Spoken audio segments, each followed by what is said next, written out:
Just want to say thank you for attending. Today, we're going to be talking about how to stay top of mind. My name's Brad Smith. I'm the Chief Strategy Officer here at Haley Marketing Group. I've had the pleasure of working with staffing company owners, sales reps, recruiters for the last 25 years. And while things have changed dramatically in sales and in marketing in the space, one thing has really stayed consistent. It's that in staffing, we need to stay top of mind. We need to make sure that we are in front of a lot of our prospects and stay consistent in front of them. So, we're going to do our best today to walk through really how to do that and how to drive more visibility for your firm. So, let's jump in, and I'm going to ask for a little bit of participation. So, in your bottom banner, there's a chat feature, or you can leave a reaction or an emoji. But I want to ask you, how many people have heard this before when you're just closed a sale or you got a good prospect? You were just in the right place at the right time. So give me a quick thumbs up or give me a chat if you've heard this from your salespeople. You felt it yourself. Boy, we were in the right place at the right time. All right, I see a ton of thumbs coming up. Um, at some point throughout the year, even if you haven't, it's probably going to happen. It's the challenge with selling staffing services. We need to make sure that we are in the right place at the right time when the client has the right need that we can fill. So keep those reactions coming. So, who has run into this before where you're meeting with a prospect, you're dealing with somebody, you finally get them on the phone, and they tell you, "Oh, we just went with XYZ staffing down the road. They were here last week." Yep. No, Kelly just said absolutely. People are laughing. Yeah, it stinks, right? You're like, "Oh, damn it. If I would have just been there last week, I could have got this great account, this great business." Staffing is a right place, right time business, and we need to make sure that we're there. All right, last one. And this one is so frustrating to me, but have you ever heard somebody say, "Oh, well, I didn't know you did that. Holy cow. Oh yeah, we just hired somebody and we went with somebody else because I didn't know you guys did that. Oh, I wish I would have known. I would have stuck with you." Yep. Some laughing, some crying, some thumbs up. The challenge is, and this is a universal problem that a lot of businesses face, but in the staffing and recruiting industry, we face it a lot, is that people know you for what you helped them with first. So let's say you're a light industrial staffing company and you placed a bunch of pickers, packers. That's great. They know you as an agency that does fantastic in that role. Now they need a machinist, or they need director of operations, or maybe they need a logistics specialist, and they think, "Oh boy, I got to go out and find a recruiter that really knows that space." Not thinking that not only can you do pickers packers, but you provide talent throughout that entire ecosystem. We need to do a good job of making sure that our clients, our prospects, know the full capacity of what we can do. And it's easier said than done because you can tell them this right off the bat in your first meeting. They're not going to remember it. You can keep reminding them, keep reminding them. They still might not remember it. We need to have a consistent process and program in place to make sure that systematically you're continuing to remind them so that when they do have a need in another area that you don't typically staff for, you're in the right place at the right time. You get that business instead of allowing a fringe competitor to come in and do one placement and then do one more and then win market share. So we need to make sure that people systematically know our deep breadth of services, everything that we can do, everything that we can help with, and they're not afraid to reach out to you and talk. So your challenge, again, we have to be in the right place at the right time and get people to see us the right way. Now, I don't know about you, but this is how I feel all the time. I've got to knock on doors. I've got to make calls. I've got to deliver on the service. I have to position myself as a leader and expert. And I can tell you so many people in our organization feel the same way. It's daunting. And I will tell you, when my wife and kids saw this slide, they felt it was daunting too, because they can only deal with one of me. and I need to clone myself in four, five, six different ways. This is my wife's worst nightmare for of me. But in the workplace, I really, really have to do this. And we have to look at using tools, technology, AI to multiply our efforts so that we can accomplish all of these things.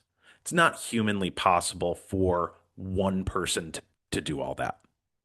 So, we're going to talk a little bit about math problems, and I'm sorry, I know you didn't sign up for math today, so I'll keep it pretty light. But selling staffing really is more than a numbers game. But let's look at some of those numbers. So, with staffing math, we've got a couple issues. The first issue is that historically it's taken 6 to 9 touches to create awareness with a prospect.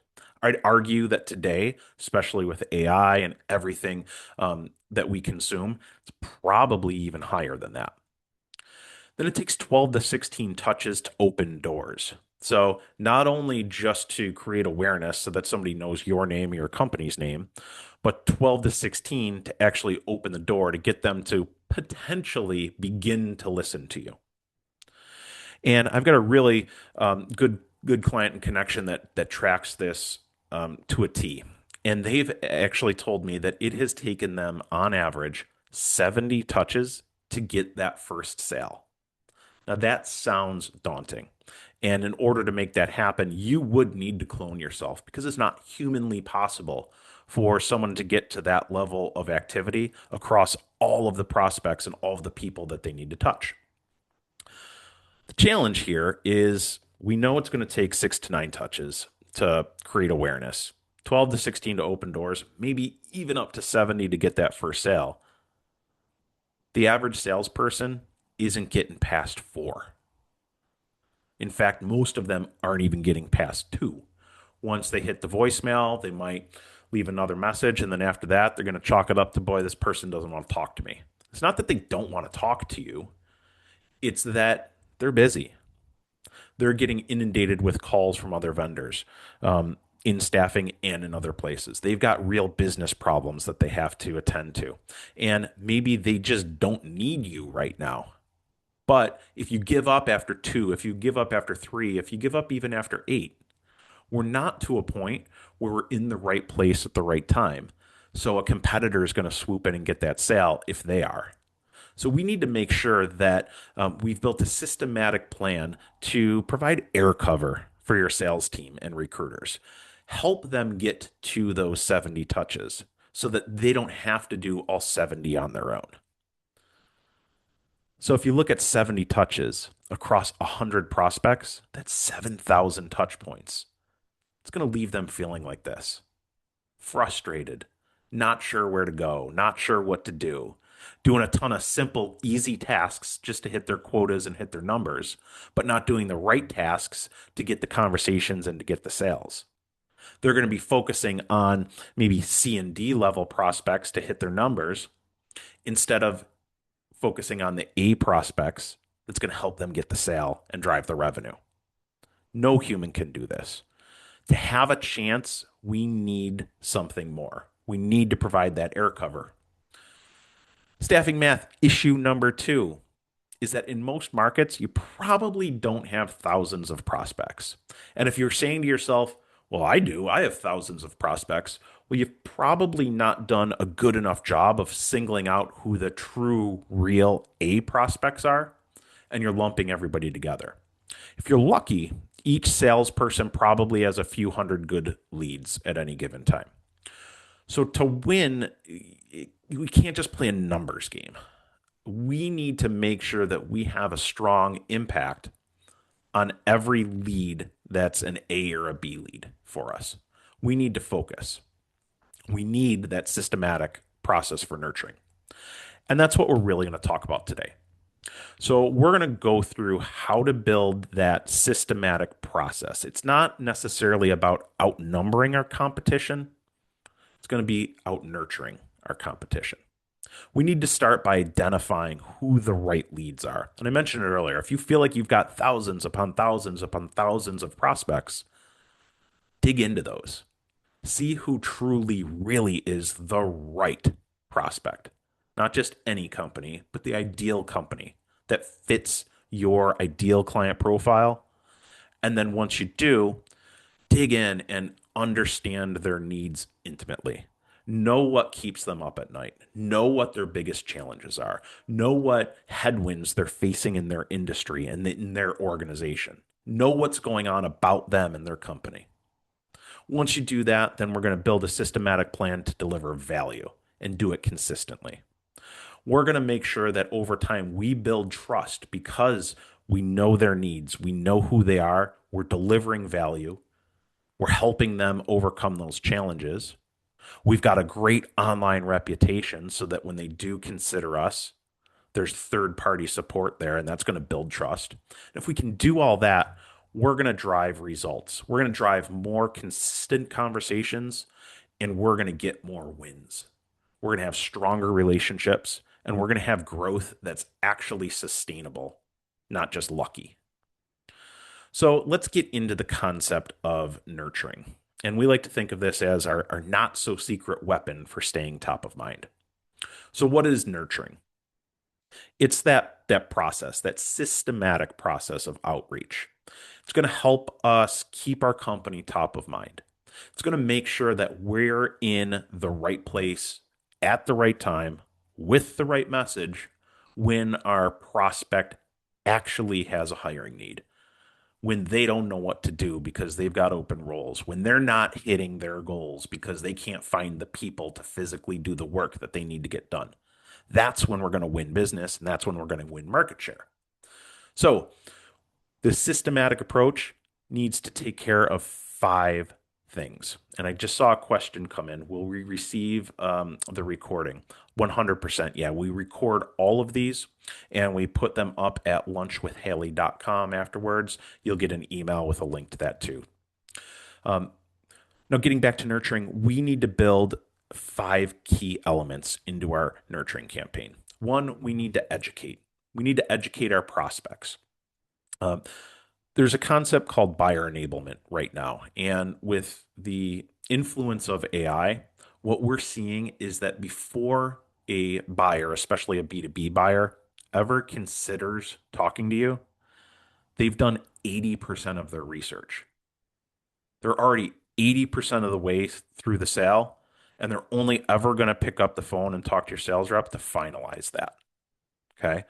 We need to make sure that we have a systematic nurture marketing plan in place so that we're educating them in the right way. We're answering their questions before they even know they have them. We're providing the answer to their biggest business bottlenecks. We are being seen as a thought leader in the space because of the way that we educate. All too often, I see people sell, sell, sell, sell, sell before they've even done the education part. That's a recipe for disaster. No one wants to be sold to. They want a partner that's going to help them overcome challenges. The next thing is we need to add value. We need to help them overcome those challenges. We need to think about what their biggest headaches and hurdles are and give them the tools, the resources, the education to help them overcome those. We need to build trust over time. If we're educating and if we're adding value, we're going to be seen as thought leaders in the space.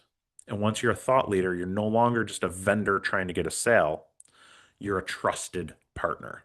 We want to get to that space. And all of this nurture marketing is great for cold prospects, but all too often, I think sometimes we forget our existing clients. Nurture marketing can help you strengthen those relationships. So, real quick, I won't take too much time here, but if you've got a pen and paper handy, pull that out. And if not, you can do this in your head. But what I want you to do is draw a tic tac toe board. Okay. So, at the center of your tic tac toe board, I want you to put your prospect. You can just write the word prospect or target. And one thing that I love to do when talking about how do we strengthen our relationship, how do we embed ourselves more within a client, is to think about that client and then think about everyone around them. So you have your prospect, you have your buyer in the center. Who do they report to? Is it the owner of the company? Is it head of talent acquisition? Is it the chief operating officer? Whoever that is, put that title, that person in the box right above them. Then think about the person that reports to your prospect. Put them in the box right below. Then think about their peers. What other hiring managers in other departments are in a similar role, but just in a different area of the company? Put them on either side. And then think about who they report to and who reports to them. And the reason that I love this exercise is because at any given company, you're going to have 20 to 30% turnover. It can be good or bad for staffing companies because they're going to have hiring needs. But if you only have a relationship with that person in the center of your tic-tac-toe box and they leave, you're screwed. What are you going to do? Then you have to do all of this work to make sure that they don't find another partner. You have to reprove that you're a trusted resource. You need to resell them. Whereas if you build this 3 by 3 matrix of people that you've embedded yourself into, that you've created strong relationships already, you're not going to have a fear of losing that account. And in fact, you're going to gain more market share and more placements within that organization. So I like to think of this as the 3 by 3 matrix. It's a great way to strengthen those relationships. And if you have a good nurture marketing program in place, it makes strengthening those relationships and building that 3 by 3 matrix way easier. And lastly, if we're doing all of this effectively, we're going to create opportunities for more sales conversations. So this isn't about an ask, ask, ask. This is about a add value and educate, a strengthen a relationship and build trust. And that's how we're going to get those sales conversations. Now, let's dig in and look at what this actually looks like, what tools are available to us, and how we can build this awesome sales and marketing toolbox. So, there's no shortage of things that we can do. So, I'll just throw some of them out here. And this is in no means an inclusive list, but we can do calls, we can do email, one to many, one to one. We can look at social media and all different types of platforms there. We can look at direct messaging, LinkedIn, other platforms. We could do SMS text messaging with permission. We could do physical mailers. Real quick, if you've done any physical mailers this year, or any direct mail campaigns or any dimensional pieces, give me a thumbs up. I usually don't see too many of them. Okay, there's a big opportunity here for us. Good. I see somebody does. Awesome. Drop-offs, events like this webinar are a great opportunity to build nurturing and add value. So in and of themselves, each one of these tools has a place. But one of the biggest challenges I see is that salespeople and companies often get enamored with one, maybe two of them. And it's not enough. When we get comfortable with one or two, and we get into our routine, we're not hitting people in all the right channels. We're not surrounding them with our message, and we're not getting the snowball effect. So, what we need to do is make sure that we build this amazing toolbox that turns and supercharges your salespeople. It turns them into superhumans. It gives them everything that they need to be the best version of themselves. And we need to make sure that they're consistently using these tools. Now, it's interesting because just yesterday I had a conversation with our marketing strategy team. So I asked our marketing strategists who work with our clients day in and day out on overall strategy, said, "Hey, I just want you to tell me what's working right now." And we went around the room, and everybody has similar their thing, right? It's calls, it's pay-per-click ads, it's LinkedIn, it's this, that, it's the other thing. Um, but what really we got to was that the companies that are the absolute most successful are the ones that are doing multiple things. In fact, our one of our strategists, Linda Smith here, she said, as I go through and I look at all of my clients that I'm working with, there's one consistent thing in place. They're consistently using three or more of our different services to reach people. And that's not, I'm not trying to say that you need to use more of our services. I'm saying you need to do more of these things in order to be successful. She said, when people are doing three or more things together, you have this multiplier effect. You become this super powerful sales company. So that might be SEO, it might be AIO, it might be email, integrated direct marketing, snail mail, automation, PPC. But it's not the one thing that's working. It's the collection of these things together that are extremely powerful. If you take one thing out of it today, it's there is not one singular silver bullet. In fact, the silver bullet really is a collection of all of these different things and building it into a systematic process.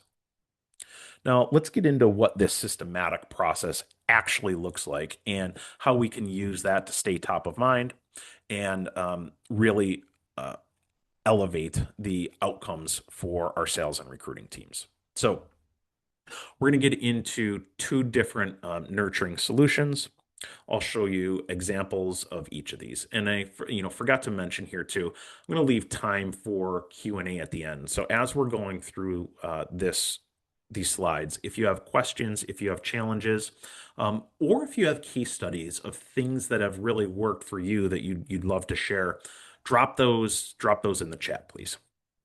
All right. So nurturing solution number one.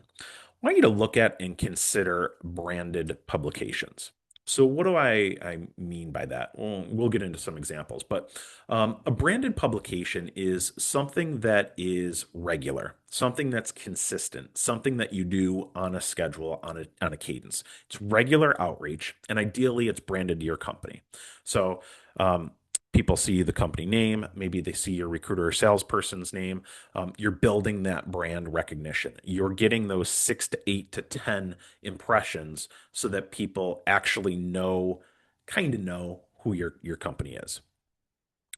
Within these, we want to make sure that we are providing value. I mentioned that earlier, but it's going to be mostly educational value. This is not going to be hey, I'm going to send out a whole bunch of emails every week and ask you what open positions you have this week, or ask you if you'd like to see top talent for a position or two that you have open, or it's not reaching out and asking them for an in-person visit. It's providing education, it's providing value, it's thinking about those problems that they have and your solutions, how you can help them overcome that. Sometimes it's entertaining. We want to make sure that people enjoy the publication, get value out of it. Maybe there's a little bit of humor. Maybe you have an interesting writing style. Maybe you're just sharing some of the challenges or crazy things that you've heard throughout this year so that they can resonate and engage with that content. We want to make sure that we embed conversation starters. We want to look and maybe challenge some people's perceptions or challenge and highlight some of the biggest misconceptions about sourcing people, about recruiting, about human capital management. Let's have some fun with it and challenge people. We want to make sure that our publication is quality. Ideally, we want our content to be so good that people would potentially pay for it. And I will tell you, not to toot our own horn, but every time we go to a conference or a trade show in the staffing and recruiting industry, we have dozens of people that come up and just say, "Hey, we don't work with you yet, but we love the content that you put out. We love the podcast. We love the newsletter. We love the ebooks. Thank you so much." If you provide good quality content, people are going to remember you and you're going to be the first person they call when they actually have a need. But it has to be quality content. You want to make sure that the content supports both top of the funnel and mid funnel. So we want to drive visibility. We want them to know who we are. And then we do want to provide some content that leads them down the path of your services and of the value that you could provide. So let's look at a few examples. Let's look at what this looks like in action. So, one piece of branded content could be an email newsletter. And I know it's not the sexiest of things to think about. Who wants another email newsletter? The key is what you do with it. So, here's an example. This is a newsletter put out by one of our clients, Smart Talent, light industrial staffing company. So, as you can tell right off the bat, the content is tied to light industrial issues, challenges, solutions. If you can provide a ton of value, send it to your prospects and get them to share it internally with their teams, with their networks.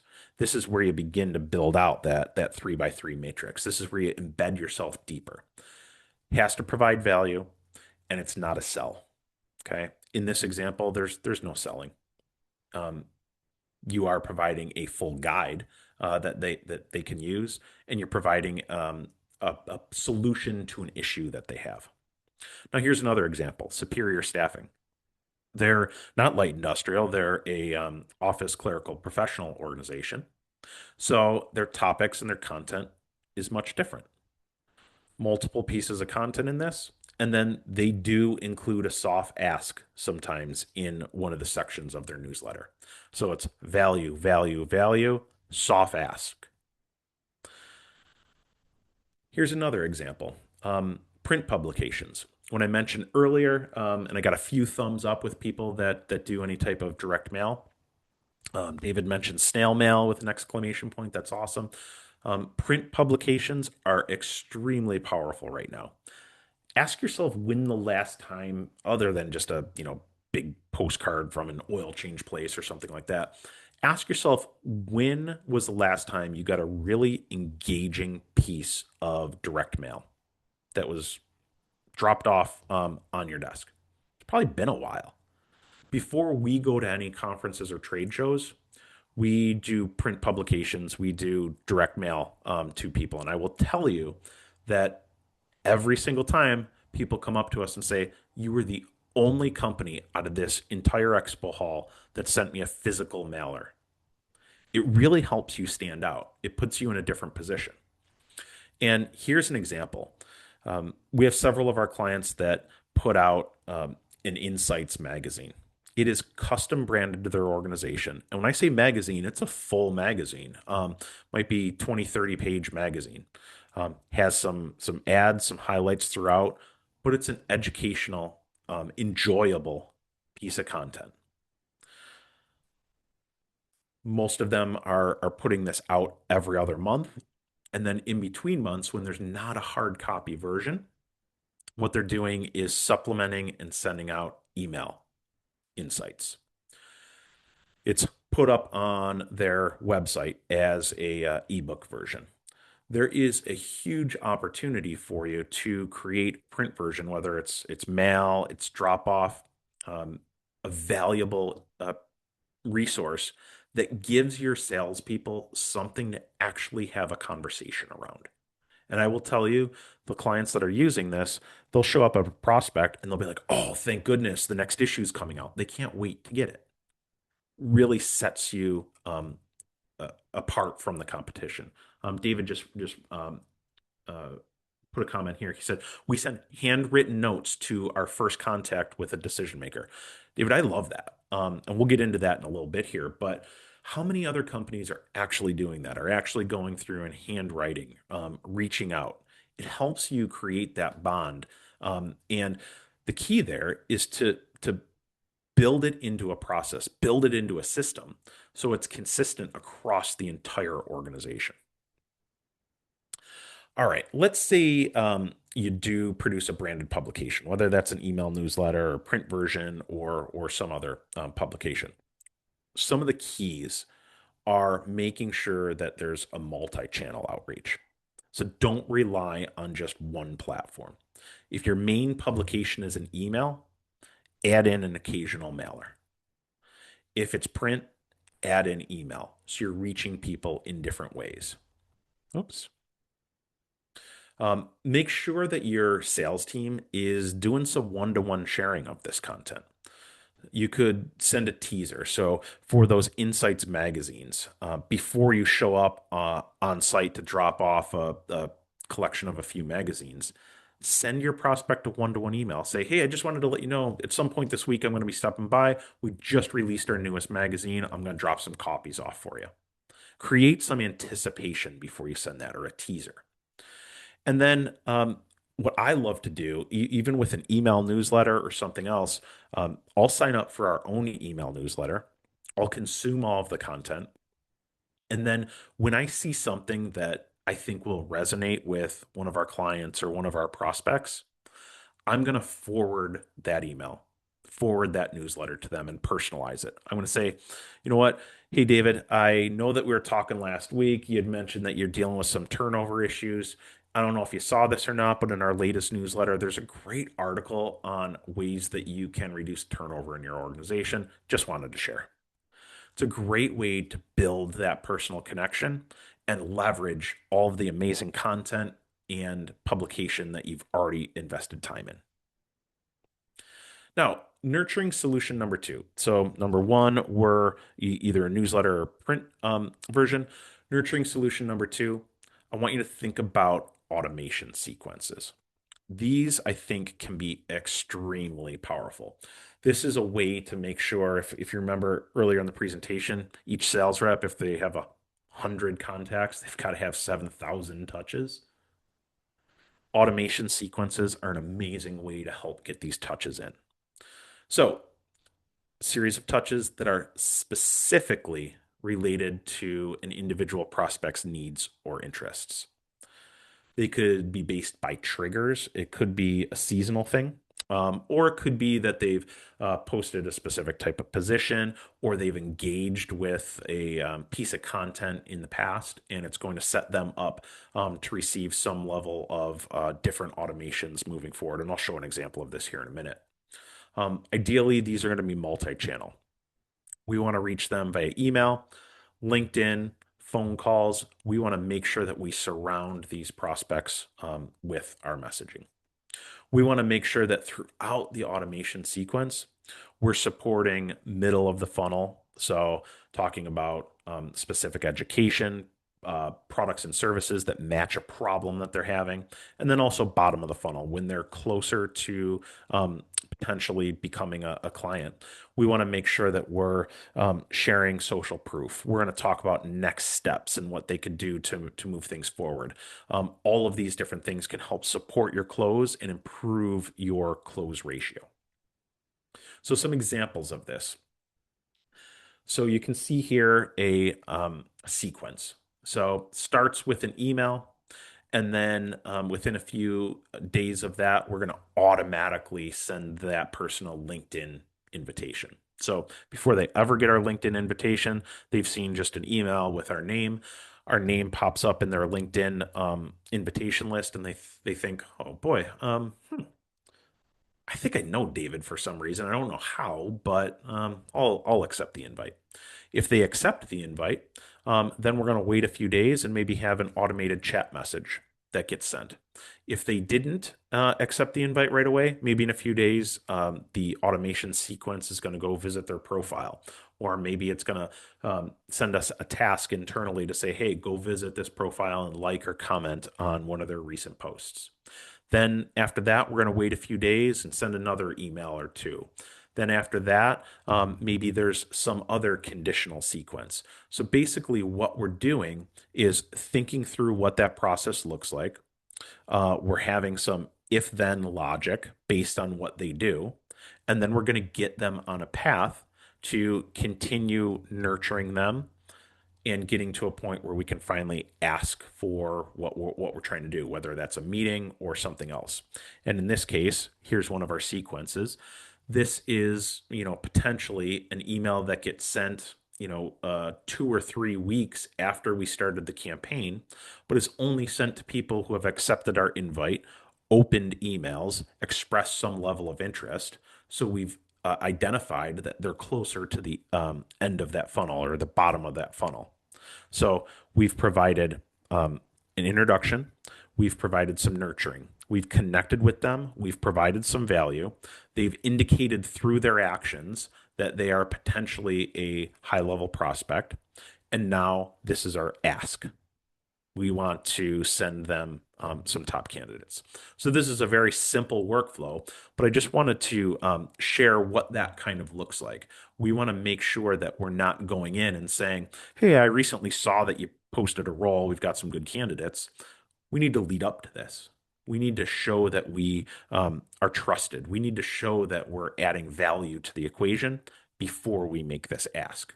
And if we can do that, if we show value and become a trusted partner, when we do make this ask, we're going to have a much higher level of success than just spraying and praying.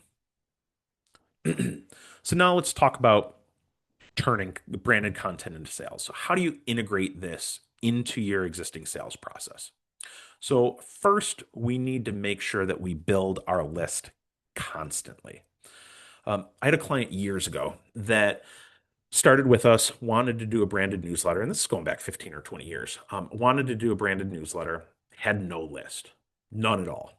Um, didn't buy a list because at the time that they weren't high quality, but he made it a personal goal to build his list as quickly as possible.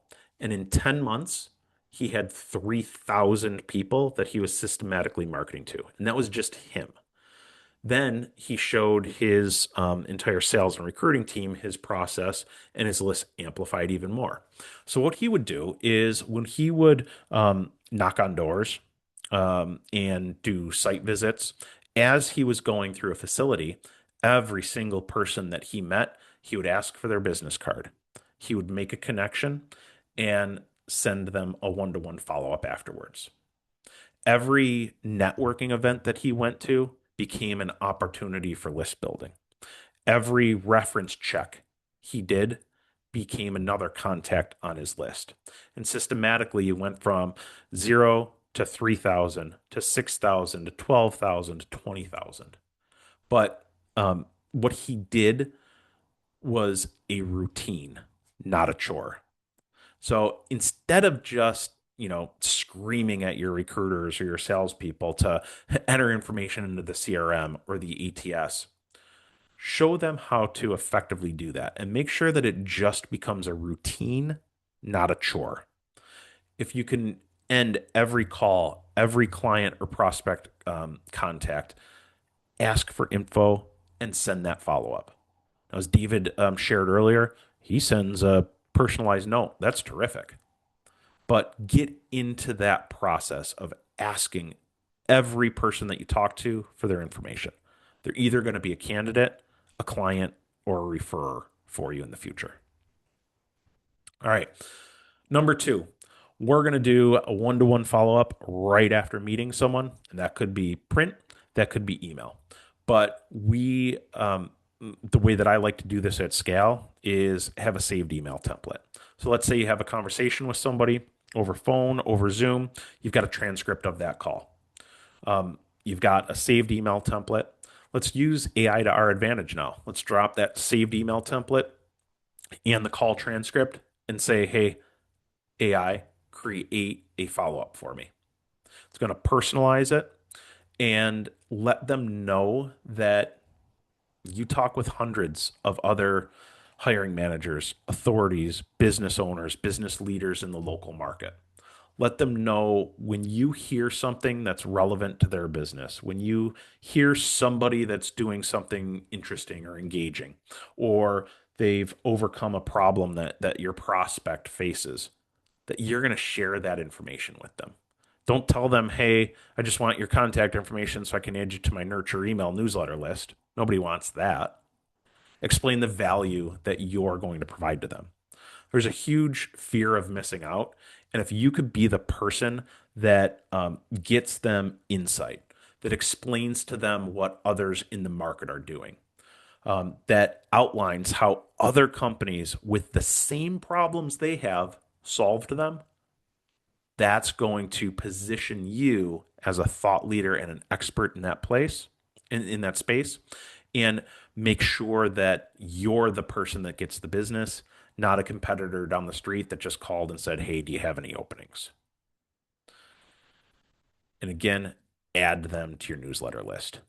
Build it into a routine, not a chore. The next thing you need to do is obviously you need to make sure that you provide great content. So, what does great content actually mean? Um, I'm on this big kick right now of ICPs and personas. So, an ICP is an ideal customer or client profile. It's things like what industry, what size company, how many employees, how many contractors do they use, the typical. So, I think a lot of you are pretty good at identifying your ICPs. What I don't see a lot of companies doing is then taking that ICP and saying, all right, within that ICP, within that client profile, who am I really selling into? Oftentimes people think it's just one person. Maybe it's HR, maybe it's a line manager, but it's really not. And I talk to staffing owners and salespeople all the time, and they say the sale has become way more complex. Not only do I have to prove to the line manager that they need me, then they have to take it to their HR or talent acquisition department. And I got to get approved. Then they got to take it to risk. Then they got to take it to finance. So there's all of these different people that you have to sell in order to get the sale. It's no longer oftentimes a one person close. So we need to identify who those personas within our ICPs really are.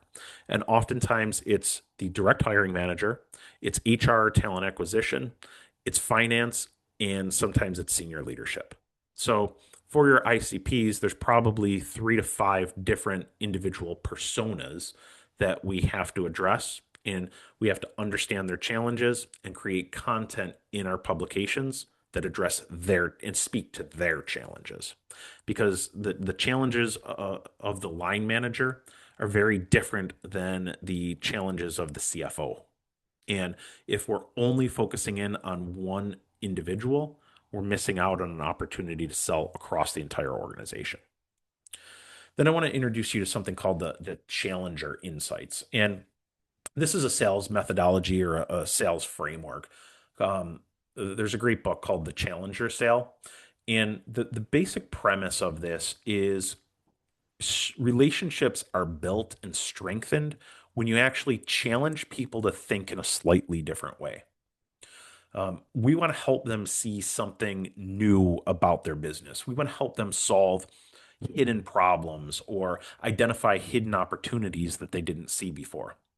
And this ties directly into the point I made earlier is you talk to so many business leaders and professionals throughout your industry or throughout your market. You can share insight and intel that they can't get anywhere else. So if you can put that and embed that into your content, if you can challenge their ideas, if you can help them identify hidden opportunities or problems, you're going to get that sale. Um, you don't always have to focus on work, or business. You can periodically have some fun and add some humanity into the mix. Years ago, when I first started with Haley Marketing Group, a lot of what I did was email marketing. So I would think through the educational content that we were producing for our clients. I'd help write some of it, and we would put that out. And I still remember to this day going into David Cern's, our co-CEO's office and saying, David, all we ever do is business related content. We need to have something fun. We need to mix it up a little bit. He was like, absolutely not. We are educating them, and that's not going to help us close the sale. And I probably went into his office 3 or 4 times. I'm like, we need to try this. Like, I really want to try this. Finally, he relented because I was persistent. And we sent out a 4th of July email with just a whole bunch of tips for 4th of July dishes to bring to a picnic. It had nothing to do with work. It had nothing to do with staffing, nothing to do with recruiting. It was just basic and it was fun. And it was our second highest opened email of the entire year and one of the highest response rates. And the responses were simple. They were like, oh my gosh, this is great. Thank you so much. Blah, blah, blah. But it sparked a conversation. It added humanity into the mix. And it was a nice change of pace that other companies weren't doing. Now, you don't want to make that the majority of your content, but periodically mix that in. And think about this in terms of social media too. We see some of the most influential and most visited and engaged with pieces of content with the personal behind the scenes type images, whether it's a company picnic, a company event, a highlighting a employee of the month, highlighting work anniversaries, highlighting somebody that just transitioned from temporary to direct hire, celebrating those things. Those are the things that get a lot of great engagement. If you are going to get into nurture marketing, you need to make sure you do it consistently. This slide says at least once a month. I will tell you that I think it needs to be a little bit more. We've fairly recently switched our newsletter from once a month to once a week. Shorter, more consumable content, still amazing, great takeaways. And we're touching people more frequently. We're staying top of mind. And in a business where we need to be in the right place at the right time, you want to make sure that you're nurturing your prospects and your clients at least once a month, maybe every other week, or some cases maybe even every week. Number four, we need to leverage the content to sell. So train your salespeople, train your recruiters on what the content actually means for their clients. Have conversations around the biggest problems, the biggest challenges, the biggest hurdles, the biggest objections that they're hearing. Build content that they can use to overcome and help their clients solve those issues. Mentioned teaser outreach already. I love this one. I love personalized post delivery outreach. So I mentioned earlier that I'm a subscriber to our email newsletter. Every time I get it, there's three or four people that I instantly think of um, tied to that topic or who are experiencing that challenge. I will send one-to-one emails and just say, you know, hey Brad, I know we were talking about this last week. This article was just published by our team member, and I thought you'd find it helpful. Take care. It's not a sale. It's not an ask. It's just a value add. I'm not trying to get a sale. I'm trying to help them. I'm trying to help them overcome an issue because I care. And in turn, that helps me close a sale. I always say I've never really sold a thing in my life. I want to make sure that we integrate some of these content topics into calls. So people have this fear of missing out. If you're continually hearing that your industry or your market is dealing with a specific challenge, it's probably not just one or two clients, it's probably 30 or 40 different clients. So as you're producing branded content, as you're producing these great articles, make sure that you integrate some of those topics into your calls. So your call is no longer, hey, I'm just checking in to see if you have any open positions, or I'm just checking in to see how our team's performing. Your calls become, hey, I was just calling because we had this great article on topic XYZ. I'll send that over to you. Is that something that you're dealing with? It gets you into a much deeper conversation, helps you strengthen that relationship a lot more than just continually asking, asking, asking. So, how else do we turn branded content into sales? Well, we're going to integrate sales into our nurturing sequences. So, I've talked a lot about nurturing. I talked a lot about the left side. So, we need to stay top of mind. We need to strengthen our positioning. We need to build trust. We need to deepen those relationships. I've mentioned that we don't want to ask, ask, ask, ask, ask. Okay. We don't want to always be asking if they've got open positions. That doesn't mean that we should never do it. Okay. If we've got three or four pieces of nurturing content that earns us the opportunity for one thing on the right hand side. So, if we've shared great articles on retention, on people management, on engagement, on driving productivity, let's then share with them some top candidates. Let's MPC them. Let's skill market candidates to them. That's our ask. If we've done and we've built trust and we strengthen our positioning, let's share a case study with them that outlines how we solved a specific problem with one of our clients and what the outcome was. If we've deepened our relationships, that gives us the opportunity to say in July or August, hey, the big seasonal uptick is coming. Let's sit down and schedule a meeting to plan out your contingent staffing needs now so that you're not pressed during that time. That's our ask. So the two go hand in hand. And the one thing that I really, really want to highlight is that you still need to pick up the phone. We need to integrate calls into this process. Nurture marketing, email marketing, automation campaigns, all of that, they're air cover. We still need to pick up the phone when somebody sends us the signal that they're ready to have a conversation. So we use nurturing to earn those opportunities. We mix in the selling component. And then when somebody throws their hand up and signals that they're ready to move on to the next step, pick up that phone as quickly as possible. If somebody fills out a form, downloads an ebook, reaches out and says, I need something, the quicker you pick up the phone, the higher likelihood of that leading to a result and a sale. So, next steps. We're getting to the end here. Let's put this into action. So, your implementation plan to launch a branded publication. First, we're defining our target audience. I mentioned that earlier. We're looking at our ICPs and we're looking at our buyer personas. We're then going to identify their challenges, their pain points, their questions, what they're interested in, what keeps them up at night, what their business goals are. If we can help solve one or all of those things, we're going to earn their business. We're going to create content. We're going to create blogs. Maybe it's a LinkedIn newsletter. Maybe it's an email newsletter, videos, podcasts, ads, automations. We're going to do all of the things because that is proven to work. We need to surround them with all of this amazing content, not key in on just one thing that's easy and comfortable for us. We're going to turn all this great content into a branded publication. So let's say you're consistently putting up good quality blog content. Let's re-leverage that. Let's put it into a publication, whether that's email or print.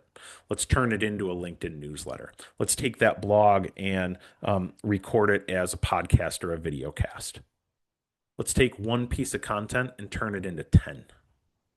Let's turn it into social content. But once you create a great sticky piece of content, we need to leverage that as much as we possibly can. So if you are creating a branded publication, give it a name. Determine your frequency, whether it's every week, every other week, or once a month. Determine what that frequency is and then stick to it. And the most successful people at this ensure that there's an owner, someone in the organization that owns making sure that that branded publication gets out.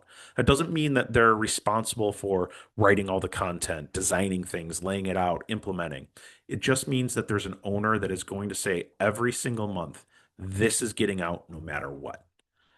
Because all too often I see people kick these off. First quarter, they're great at it. Second quarter, they're a little late on it. Third quarter, they miss a month. And fourth quarter, they forget about it. It's not a recipe for success. It's something that you need to do consistently and build into your process. And then I shared the example earlier, but you have to build your list and you have to grow it every single month. You need clients, former clients, prospects, placed talent, people that you've done reference checks with. Build it all into your list and do it systematically. I mentioned earlier that most companies are seeing 20 to 30% turnover. That means you need to grow your list at least that much just to keep it its same size. So make sure that you're doing that and it's a process, not a chore. You need to start delivering and keep it up, and then train your team on how to leverage the content.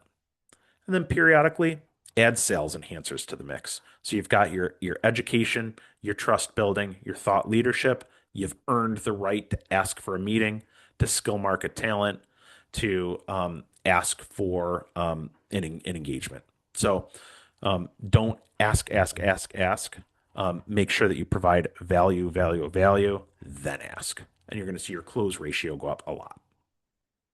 So, not sure where to start? We can certainly help.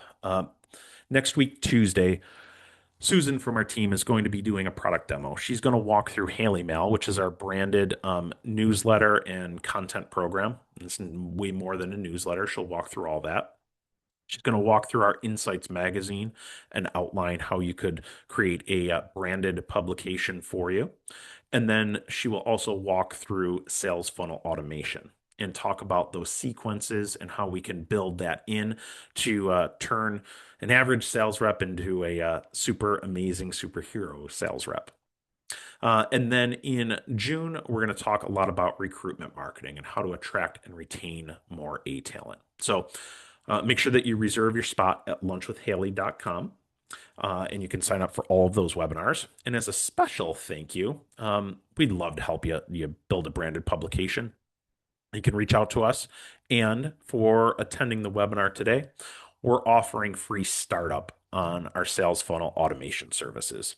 So if you're thinking that you'd like to leverage and incorporate either a branded publication or sales funnel automation service, be sure to sign up for our product demo next week, Tuesday, and we'll walk you through exactly what that looks like. And if you're ready to go now, this is a great offer for saving you some money. So, with that said, we've got just about 5 minutes left. I would love to stay on for questions, and I did have some come in throughout the webinar today. So let me look at this. All right. Ryan asks, this is great, but can you talk about what roles marketing and sales respectively play towards getting out awareness about publications? Do you see this as exclusively as a marketing responsibility? Great question, Ryan.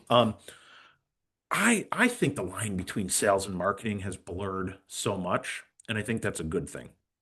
So, I think that marketing should be working directly with the sales team to talk about the content for the marketing.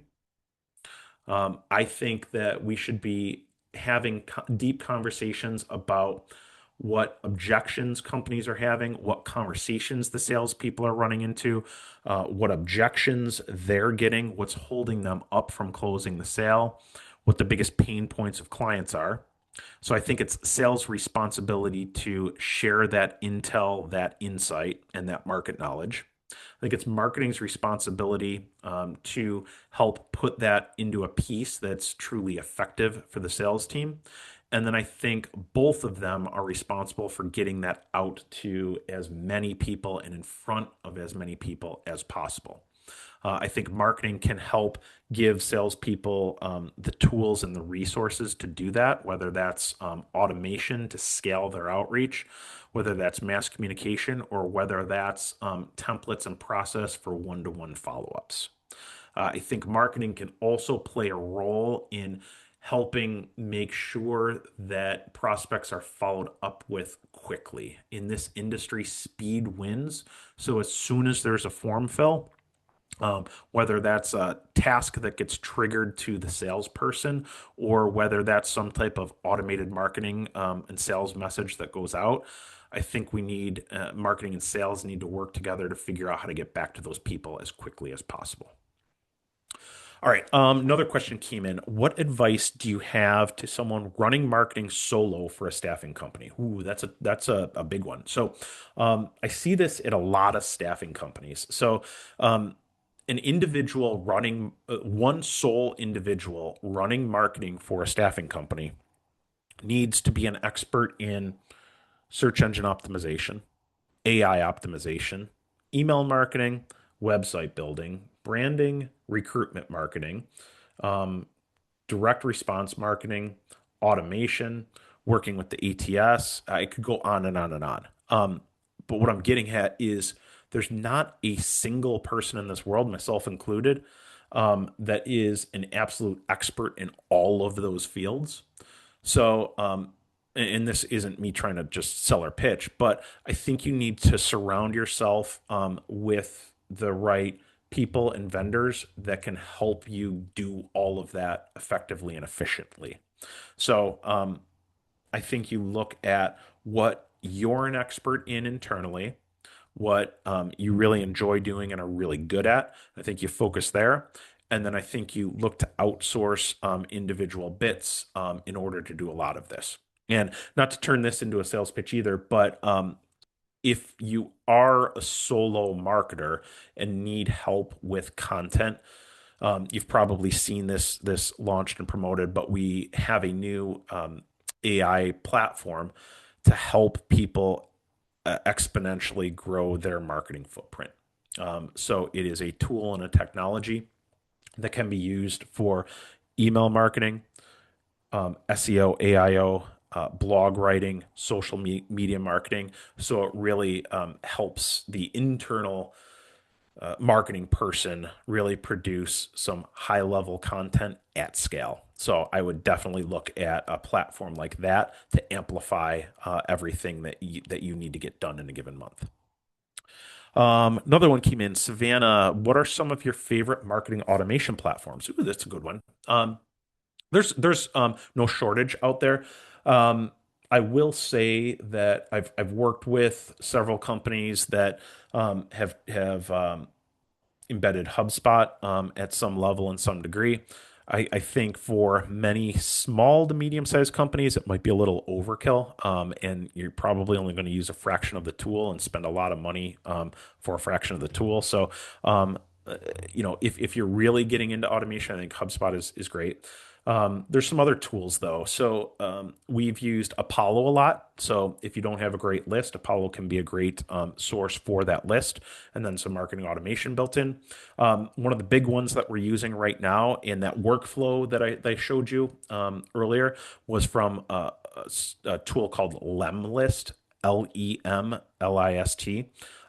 Great for LinkedIn automations, email automations. I really like Lemlist because it allows you to do those LinkedIn automations, build those if then statements in. So and it's really user friendly. So that's another one.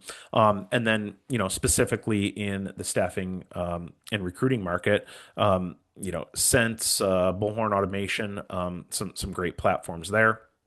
Um, and if you are looking for even deeper expertise, reach out to us. You can talk with our automation team, and they can share even more detail with you. So, with that said, I know we're just a minute over. I want to thank everyone so much for attending and joining us today. Be sure to take us up on the product demo webinar where we'll get into some specifics. And if you need help launching a branded publication or anything else, contact us today. It's 888-696-2900 or shoot an email to info@haleymarketing.com. Hope everyone found some value in this today. And if there's anything at all that I can do to help or our team can help with, please don't be shy. Reach out. Take care, everyone.